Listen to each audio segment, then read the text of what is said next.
This video is sponsored by Hungry Minds the Book, the ultimate guide to rebuilding civilization.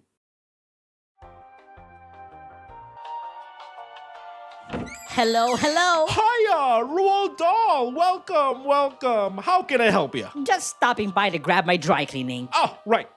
Of course. Number 7, right? Yeah, green sweater. Okay, hang on a sec. Gotta go check the back. Oh, sure. But be careful though. It's pretty sensitive. You know, family heirloom, generational property, that sort of thing. Oh, no worries. Here you go. Oh, that's not mine. What do you mean? Of course it's yours. Well, no, that's not my sweater. I'm pretty sure it is. No, I'm pretty sure it's not. What are you talking about? It's yours. It says right here. Number 7, sweater. No. You see, I gave you a green sweater. This one's blue. I'm pretty sure you gave me a blue sweater. And I'm pretty sure you're wrong. Look, either you take this or not. It's very simple. That's not even the same clothes anymore. What are you on about now? That's an orange dress that's not even close to my sweater. Oh, so you do admit it. That was your sweater. What? No! What did you even do to my sweater? Well, I saw it, thought it needed improvements, and then completely changed it. Now, why would you even do that? Look, are you going to take this orange dress that you clearly gave to me or not? You know what? I don't have time for this. I'm leaving. What the fuck? Listen here, you little punk. You're gonna take this orange dress and you're gonna wear it and you're gonna like it. Capiche?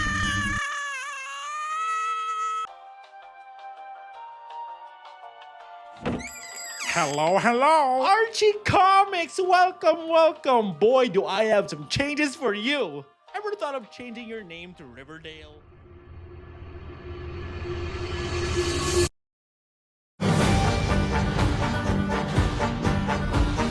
Well, that fucking sucked. Bruh, what in the ever-living hell did I just watch? I am legitimately in awe of just how bad and stupid this movie was. Do I even call this the Twits? Because I don't think Netflix knew either. The Twits is an animated movie from Netflix based on the Roald Dahl book of the same name. Released in October of 2025, Netflix's latest adaptation has left audiences with mixed emotions, and I can totally see why. Now, I'm not much of a reader, but for the sake of comparing this movie to its source material, I decided to give it a whack and read the book before seeing the film. And, well, turns out that was a complete waste of my goddamn time. Of course, you, of all people, would completely botch an adaptation for an 80-page children's book, Netflix. Of fucking course. Where do I fucking begin? I didn't know about the book until last week, and even I felt disrespected. What the fuck was that? As someone who's read the book, yes, the movie is unfaithful to an excruciating degree. But as a casual viewer, the movie is just downright bad.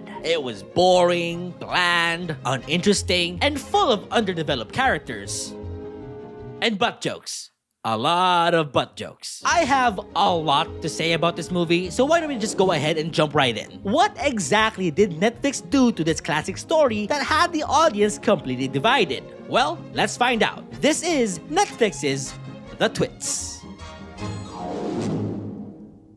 Okay, so before we get into it, like I said earlier, this movie is based on the Roald Dahl book of the same name. And just like most Roald Dahl books, I love looking at the unique designs and illustrations on every page. Each drawing feels alive, creative, and full of personality. Kinda reminds me of the cool artworks and illustrations from the sponsor of today's video, the book, The Ultimate Guide to Rebuilding Civilization. Speaking of books, hands down, this is probably the coolest book I've ever seen. It looks amazing, and its content is just as awesome. With over 400 pages of unique, handmade illustrations and information of the most amazing inventions of humankind, it's the kind of book you'll actually want to pick up and flip through again and again. I've had this book with me for a decent amount of time now, and it's practically found its place sitting at our main bookshelf. And whenever guests come over, this is the first thing they notice, and almost always, they're just immediately hooked with its content. It is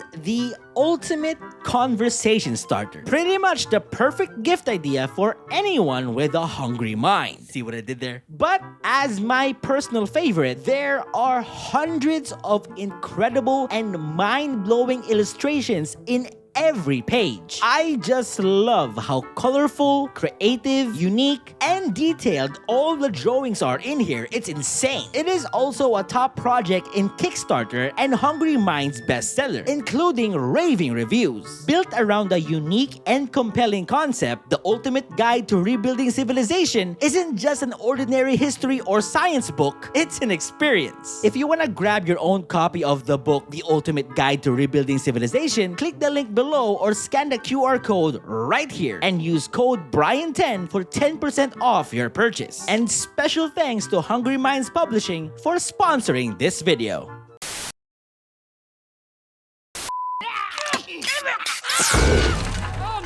Yeah, that's one way to describe your team, Netflix. So the movie starts off with, I just don't want a boring old normal story. well, do I have some bad news for you? The movie starts off in a little town called ᵒᵒ. We're then introduced to the main characters themselves, the Twits, namely Mr. Twit and Mrs. Twit. And so far, the movie doesn't look all too bad. The art style is pretty cool, the character designs for the Twits look great, and they've been pretty faithful to the source material. For the first 30 seconds. Because I shit you not, what took the book nearly 20 pages to set up, the movie glosses through it in a matter of seconds. In the book, the glass eye and frog prank were two of the many pranks that Twits pulled on one another. And it was kind of the introduction for the Twits as a couple to the readers. It honestly helped establish their relationship, believe it or not. But in the movie, it was all kind of just fast-tracked, which isn't inherently a bad thing. As a movie, the medium is show, don't tell. So I didn't really mind them skimming through what could be considered as filler. But we'll get to that later, because for now, after that brief introduction with their main characters, we're then introduced to our main characters. Wait, what? The true heroes of our story, an orphan named Beesha and her best friend Bubsy. Whoa. Uh-oh. That's right, boys. Turns out the Twits isn't actually about the Twits. It's about these guys. Two orphans named Beesha and Bubsy. The real main characters of the movie. Yay! A little known fact about Beesha and Bubsy is that they have this one teeny tiny issue about their characters in the book. The issue being that they don't fucking exist! Yeah, so get this. The two main characters of the movie based on a book aren't in the fucking book!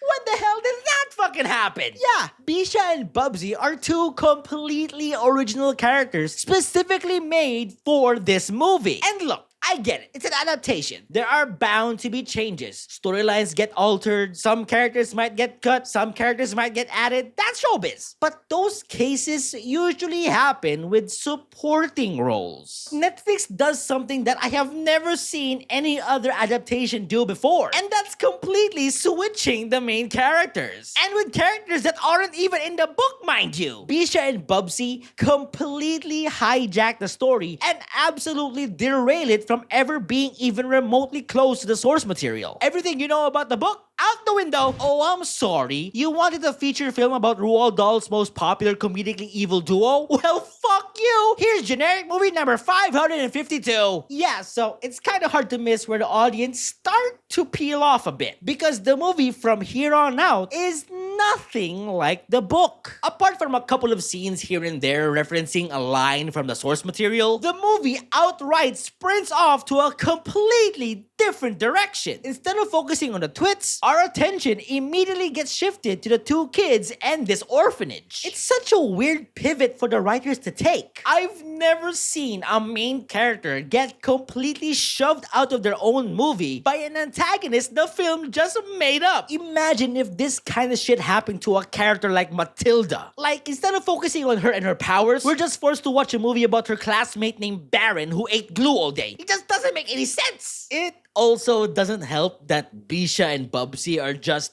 not that interesting. Bubsy is practically useless the entire movie, while Beesha has this little subplot about fighting her parents, which, to be fair, does come into play multiple times in the movie, but it still falls short. I just never really clicked on that storyline. I'm sorry, it just felt really tacked on. And it probably was. But give the movie credit though, they clearly had an idea of where they'd take the story, but it just felt rushed and super underdeveloped that it all ends up falling apart. Anyways, back to the movie. So the Twits decide to open Twitlandia, a little ranky-dank do-it-yourself amusement park that they built themselves. Hey! Condemned. But the town shuts it down though, which leads to the Twits to retaliate by attempting to drown everyone in hot dog meat. You know what? Sure. Well, whatever it is, I'm real glad you didn't drown in it, Mr. Napkin. But the other residents? Who gives a shit about them? We got free meat, baby! With the town covered in hot dog meat, our heroes track down those responsible for the crime to turn them in. There's the truck! How have the police not figured this out? Probably because of the terrible writing. They finally get to meet the Twits, and hijinks ensue. Behind that gigantic meat truck out front? Who stole it? Excuse me? Why? You just rip a greasy fart? No, I didn't rip a greasy fart. Someone had to write that in the script, ladies and gentlemen. And it got greenlit. And it's on Netflix. Why? During their little investigation, Beesha and Bubsy discover a family of monkeys called the Muggle-Wumps trapped in a cage. So, here's another weird change. In the book, the Muggle-Wumps were just regular monkeys, forced to live upside down solely for cruel entertainment. Here, they are rare and magical creatures from the island of Loompaland that, when upside down, can create magical tears that generate enough power to light up the entirety of Twitlandia. Oh, and they vomit out small, furry merchandise balls for Netflix to sell.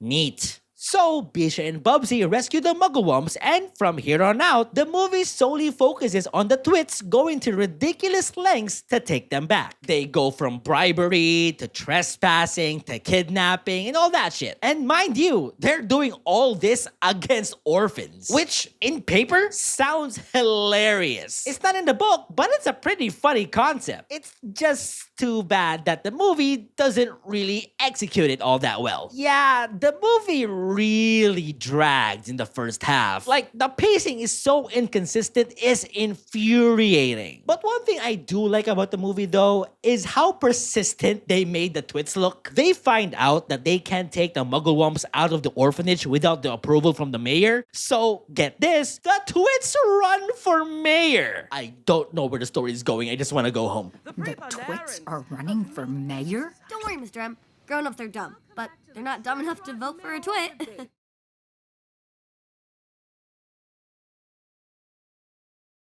Let me show you my diary.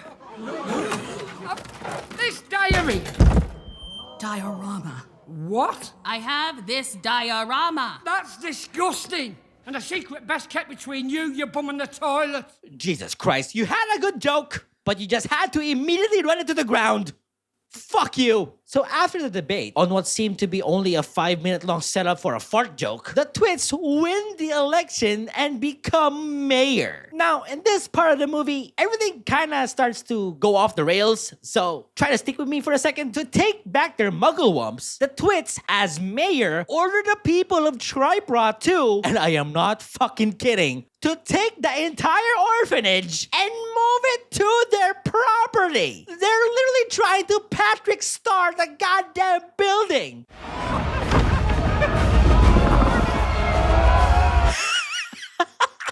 What the fuck is happening? Also, by the way, you guys are the fucking mayor now. You can just grant Twitlandia access to the city's power source. You don't really need the damn monkeys anymore. Later on though, Beesha manages to swoop in and save the day. And our heroes take down the Twits and trick them into gluing their heads on the floor, leaving them for dead. It all seemed to be leading to a happy ending. That is, until... What do you think, Mrs. M? Think they'll melt into a puddle of goo? I didn't understand the Muggle-Wumps, Beesha. Can you? It turns out the reason why Beesha and Bubsy can talk to the Muggle-Wumps was because, stay with me now, they had empathy. And now, their disdain for the Twits, and I'm pretty sure leaving them for dead, made them lose that said empathy. And folks, this is the part of the movie that I absolutely fucking hate. What on earth are you gribbly little grubs doing here? We felt bad about the idea of you getting the dreaded shrinks and, you know, dying a horrible death. So we came back to save you. No, you didn't, you fucking liar. You didn't come back because you felt bad. You came back because you couldn't talk to your monkeys anymore. What type of moral high ground bullshit is this? You were just cheering for their deaths a minute ago, and coincidentally, you guys suddenly felt bad and decided to save them the moment the Muggle-Wump stopped talking to you? Motherfucker, it was your idea to glue them upside down in the first place. I absolutely hate that the movie decided that this was their big character-defining moment. This bullshit about kids and empathy just doesn't work in this scenario because they clearly don't give a shit about the Twits. Their act of kindness was just that. An act. They didn't save these guys because they felt bad. They did it because they wanted something to gain. That's not how empathy works. That's not how kindness works. It's selfish and a horrible lesson to teach to your kids. I don't want to live in a world where hate wins. So yeah, I forgive you.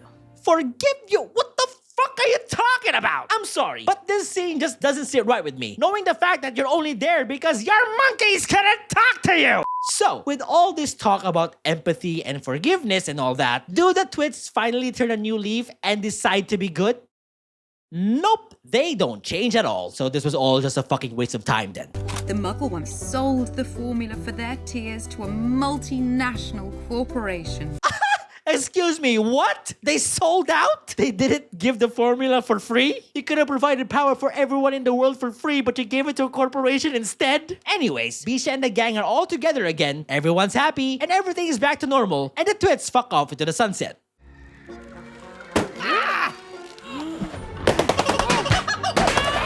There it is. There's the bird. It's the roly-poly. It looks exactly like the one in the book too. So you could have done this shit faithfully if you wanted to, but you chose not to. So instead of a simple story about a couple getting outsmarted by a bunch of animals, you chose to have this fucking bullshit. I'm fucking over it. I'm done.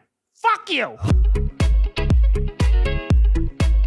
So, final thoughts on the movie. Well, for those who have read the book, the movie's bad. But for those who haven't read the book, the movie is still bad, but not as bad as it could have been. Could the original concept and story make a good movie?